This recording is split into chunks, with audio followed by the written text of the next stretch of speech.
Safeguarding Hindu Dharma, the growing demand for a national Sanatan Board. Written by Rathi Agnihotri. Hindu organizations rally for a Sanatan Board, seeking self-governance amid rising secular and religious challenges. Secularism for all except Hindus.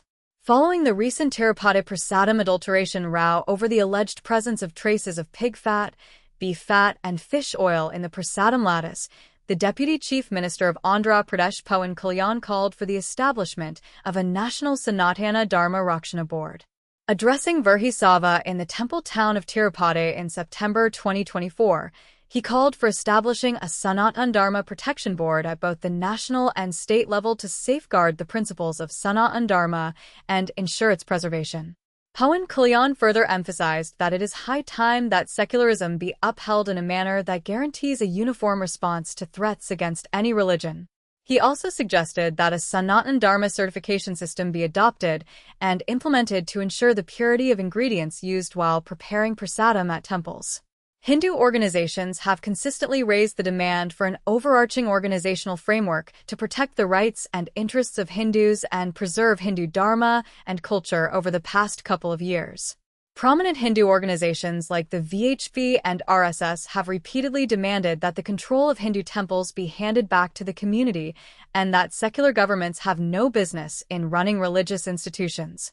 These organizations have also repeatedly warned Indians against the external and internal threats being posed to Sanatan Dharma and the need for Hindus to get together to protect their identity and culture. Recently, calls for a Sanatan Dharma Board have gained media attention, partly due to the timing of the Waqf Amendment Bill controversy. This bill, currently under review by a joint parliamentary committee, aims to regulate the powers of the Muslim Waqf Board. There have been numerous recent instances of the Waqf Board claiming temple land in India. In August 2024, the board staked its claim on a 1,500-year-old Chola temple in a Tamil Nadu village. The matter was also reportedly raised in the parliament by India's Minister for Minority Affairs, Kiran Rijiju, during the discussion on the Waqf Amendment Bill. In the city of Mysore in Karnataka, the Waqf Board has claimed ownership of land belonging to the Sri Chikkama Chikkadevi Temple in Mahadevapura. While the Waqf Board claiming lands against Hindu religious institutions is nothing new, the recent intensification of such cases has sparked a broader conversation on secularism.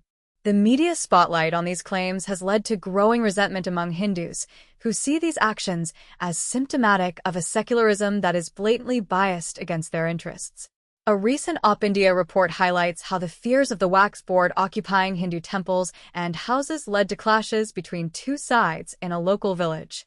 In response to the Waqf Board's widespread claims over Hindu temple lands, voices within the Hindu community calling for the creation of a Sanatan Board have grown notably stronger.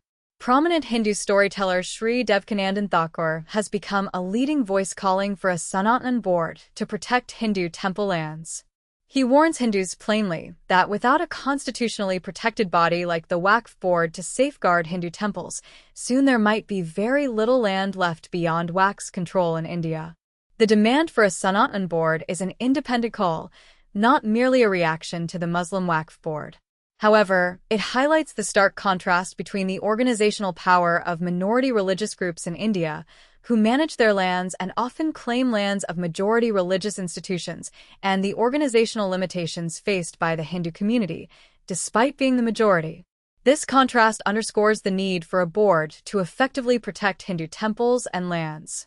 Given this context, it's unsurprising that the Indian media often frames the call for a Sanatan Board as a majority versus minority issue. This portrayal underscores the precarious position of India's Hindu majority, who frequently face accusations of intolerance simply for seeking an organizational structure to protect their temple lands, culture, and heritage. Sanatan Board debate, a Hindu resurgence in the making. The call for a Sanatan Board by Hindu leaders, activists, and stakeholders comes at a crucial time for preserving Hindu culture and identity in the face of global challenges. Devkinandan Thakur has announced a Hindu Dharma Sansad in Delhi on November 16th, where issues affecting the Hindu community, such as love jihad, cow slaughter, and reclaiming Sri Krishna's birthplace, will be discussed. Thakur also emphasized that the need for a Sanatan Board will be raised, envisioning it as a body led by Shankaracharya and religious leaders, free from bureaucratic or political interference. He encouraged Hindus to gather in large numbers at the Dharma Sansad, where prominent dharmic and spiritual leaders will deliberate on the board's structure and role in safeguarding Hindu interests. Prominent Hindu leader Dhirendra Shastri has also called for a Sanatani Hindu board. Known for his firebrand-style oratory, Shastri argued it's time to curb forces conspiring against Hindu society. He emphasized the need for a board similar to the Waqf Board to protect Hindus' religious, social, and cultural rights. The demand for a Sanatan Board is also gaining momentum within the broader Hindu community, with prominent figures supporting this organizational structure. Notably, two-time national award-winning film producer Abhishek Agarwal, known for films like The Kashmir Files and Karthikeya 2, has advocated for a board to protect Hindu Dharma. In an interview with PTI, Abhishek Agarwal stressed the need for a Sanatan Board to prevent mismanagement and encroachment on temple funds and lands, ensuring the protection of these properties. He suggested the board be responsible for promoting and preserving Hindu rituals, traditions, and culture, with members from Hindu organizations like VHP and RSS, along with Hindu scholars, activists, and dharmacharyas. Agarwal emphasized that the board must have constitutional validity and protection rather than being a voluntary or informal body. Hindu organizations in Chhattisgarh have also stepped up the demand for forming a Sanatan Board to protect and preserve Hindu Dharma and culture. Various Hindu organizations recently held a peaceful demonstration in the capital, Raipur, demanding the constitution of a Sanatan Board at the state level. The demonstration witnessed the participation of Hindu spiritual leaders and activists from VHP, Bajrang Dal, Sarv Hindu Samaj, etc. As highlighted in a previous article by Hindudvesha, the Tirupati Prasadam adulteration controversy became a catalyst for awakening Hindu consciousness. Dharmic and spiritual leaders, along with activists within the Hindu community, used this moment to advocate for freeing Hindu temples from state control. While the general Hindu public has not been overwhelmingly enthusiastic about creating a Sanatan Board, this is largely due to a lack of awareness. As dharmic and spiritual leaders continue to amplify the demand, and with increased coverage through television debates and social media, it's hoped that the broader Hindu community in India will soon be energized to support this cause. In February 2023, BJP leader Savi Pragya Singh Thakur expressed her support for the Sanatan Board issue. She said that the temple ecosystem should look after the health and education of Hindu children and that temple funds should be further used to construct new temples. If all this can be accomplished better through an organizational structure like the Sanatan Board, then such a board should certainly be constituted, she added. In July 2023, members advocated for creating a Sanatan Board at the annual Sri Sanatan Dharma Sabha Jammu and Kashmir meeting in Jammu. They discussed initiatives to promote Sanatan values and culture, emphasizing the importance of organizing kathas, storytelling sessions based on Hindu epics, and dharmic yatras, religious pilgrimages, to uplift Hindu society. The Sabha also underscored the role of Go Raksha Samiti, Cow Protection Committee, and Gaushalas, cow shelters, in safeguarding Gal Mata, the revered cow. They appealed to the Union Territory and central governments to establish a Sanatan Board to protect Sanatan values. The concept of forming a Sanatan Board was proposed in 2021, but progress has stalled due to differing views within the Hindu community. While many support the idea, critics argue that an external organizational structure would compromise Sanatan Dharma's self-sustaining nature.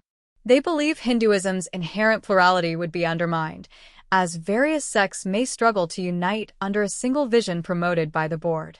Current media coverage of the demand for a Sanatan Board is primarily framed in comparison to the Islamic Waqf Board.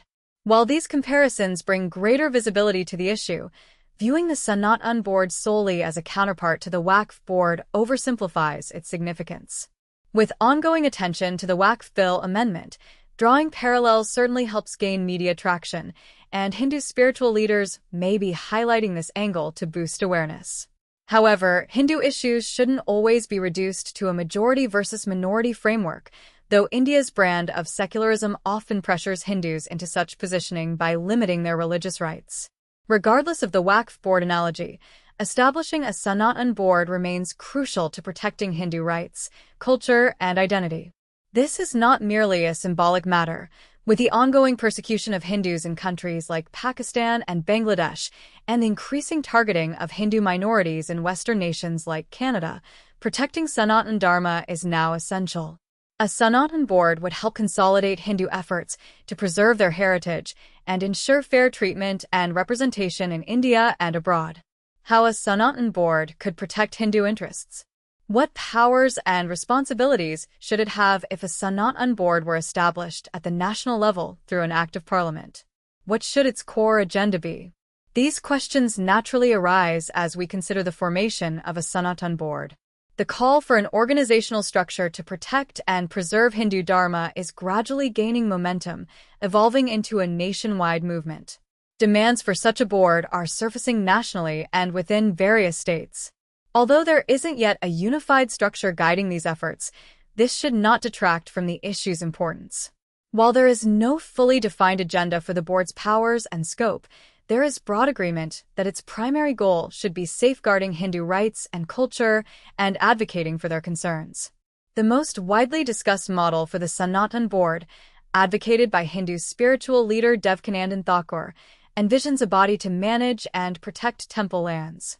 Such a board could offer a viable alternative to state control over Hindu temples, providing a framework for Hindus to manage their religious sites independently. Additionally, prominent Hindu organizations like the VHP and RSS have long supported the Free Temples movement at the grassroots level, working toward this goal for decades. Establishing a Sanatan Board could, therefore, be a significant step towards self-management for Hindu temples. Thus, the demand for a Sanatan Board could further strengthen the Free Temples movement, potentially paving the way for legislation to liberate Hindu temples from state control. Hindudvesha has published a series of articles exploring the issue of temple governance in India. For those interested in learning more about the efforts by Hindu organizations to achieve temple autonomy, the final article in this series is available on the Hindudvesha website. Some envision a Sanatan Board with a broader mandate, establishing guidelines for administering Hindu religious events and festivals, possibly through initiatives like Sanatan certification. Many also advocate for the board to proactively protect, preserve, and promote Sanatani values, culture, beliefs, and knowledge. Additionally, there's a call for it to serve as an umbrella organization supporting Hindu families in impoverished circumstances. This expanded vision goes beyond comparisons with the Waqf Board, whose primary role is land ownership. Although a detailed discussion on the Sanatan Board's legal framework is outside this article's scope, an initial framework for its structure and activities is expected to be outlined at the Dharma Sansad in Delhi on November 16th. The Sanatan Dharma Board could provide Hindu Dharma with an organizational structure it currently lacks without interfering with the ritual practices or traditions of various sections. Its role could focus on overseeing that funds donated by Hindus to religious institutions are directed toward the welfare of the Hindu community. In today's climate, where Hindu rights are often compromised globally due to the absence of a unified voice, such a board could significantly strengthen Hindu rights. Additionally, it could serve as an influential pressure group, increasing political visibility for Hindu issues. Wrapping up, the global, woke ecosystem often employs tactics to shame Hindus who bring Hindu issues into the public sphere, creating a false dichotomy between Hinduism and Hindutva. This division, propagated by the Hinduism versus Hindutva narrative, has misled many educated Hindus into feeling that advocating for Hindu issues is bigoted or non-secular. An example of this anti-Hindu bias is the Hindutva Harassment Field Manual, a website created by North America-based academics from the South Asia Scholar Activist Collective, SASAC. The site claims to warn readers of the supposed dangers of Hindutva, but instead spreads propaganda against Hindu Dharma by defining Hindutva in a way that aligns with their agenda. This contributes to a larger trend of anti-Hindu narratives by falsely contrasting Hindutva with Hinduism. Such an ecosystem will inevitably oppose any attempt by Hindus to formally and politically organize as an interest group. As the Sanatan Board issue gains traction and more visibility in the media, expect a surge of woke critiques accusing Hindus of divisiveness and communalism for advocating for their interests. However, it's crucial for Hindus to recognize that organizing to seek representation for their issues is neither non-secular nor disrespectful to any religion. Like any other community, Hindus have the right to safeguard their interests and ensure their voices are heard. It would be perhaps apt to end with these lines by the American author and researcher Stephen Knapp, who is well known for his writings on Vedic culture and spirituality. In this write-up featured on his website, he lays out an action plan for the survival of Vedic culture. This plan is not intended to be all-inclusive. Other ideas and refinements can be suggested, added, and implemented. Nonetheless, it is a start toward a cohesive strategy to preserve what is left of the Vedic culture in which all Hindus and devotees can participate in some way. If we do not take this seriously, others certainly will, because that is their goal, to take over or convert all of Hindus to something else. They are not so relaxed about it as Hindus seem to be. They are much more aggressive. It is natural that Hindus may feel that all religions are paths to God, and thus deserve their freedom to exist. The problem is that not all other religions feel the same way, and have numerous members who view Hinduism as something that should be eliminated.